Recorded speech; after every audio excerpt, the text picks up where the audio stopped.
Dans 4 semaines, nous sommes convoqués aux urnes pour voter pour les députés européens.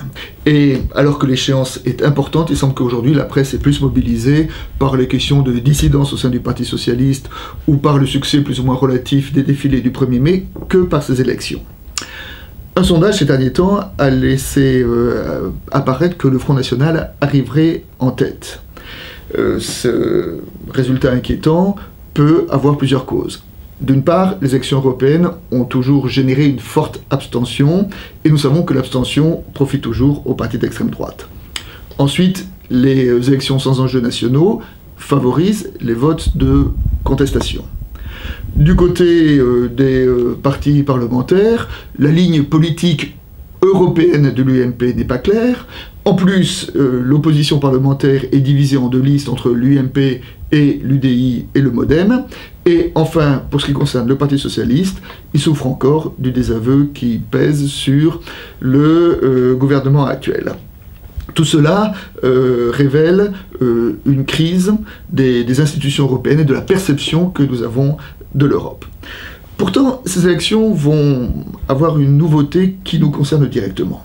C'est que la mandature va avoir la mise en application du traité de Lisbonne, et selon ce traité, le prochain président de la Commission sera approuvé par le Parlement. Il sera toujours désigné par les chefs d'État et de gouvernement, mais cette nomination devra être approuvée par le Parlement, et elle sera donc une nomination au sein du parti qui aura le plus de députés au sein de ce Parlement, comme dans les régimes parlementaires d'ailleurs qu'on trouve en Europe.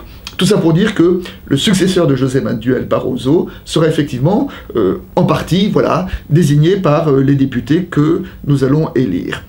Il me semble que c'est particulièrement important car un des enjeux de l'Europe actuelle, c'est que l'Europe manque de gouvernance politique. C'est un poids économique fort, mais qui est accompagné ou compensé par un poids politique faible.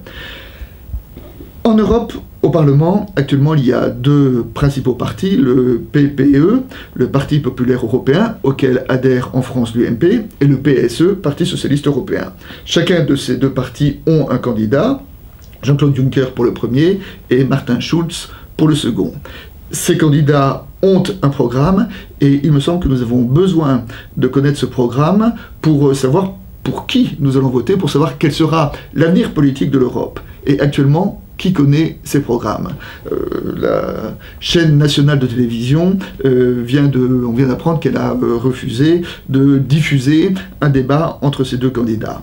Et pourtant, nous avons besoin impérativement de connaître, car c'est ça le vrai enjeu de ces élections. Nous avons besoin de les connaître pour ne pas nous tromper d'élection.